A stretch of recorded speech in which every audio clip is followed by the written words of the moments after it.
නාලා යකෝ අපි මොකක් කරන්නේ ඒකට සීය වැස්ස නාලා තේ හදන්නකෝ වැස්ස නාන්නයි තේ හදන්නයි දෙක ඕකේ මොක්කුද බං මේ 幸せなら毛を叩こ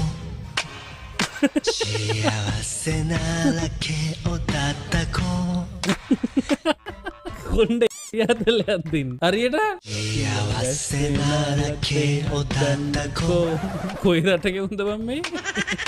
ඔන්නෙන් අප්පුඩිය වැස්ස නාලා තව තේත් හදන්නකෝ හරියට අවම දෙඩියට යන දලකන් සීය වැස්ස නාලා තේරන්නේ මැරෙන්නෙත් නෑ කැසත් එක්ක ඔය ඉන්න සීය වැස්ස නාලා කියූ දත්තකෝ දත්ත හුඟයි සීය වැස්ස නාලා ගේ කන්නකෝ කියලා ඇහුනේ තොපිට හොඳ දෙයක් එන්නේ උඹලට වේසයි මහ සීය වැස්ස නාලා ගේ කන්නකෝ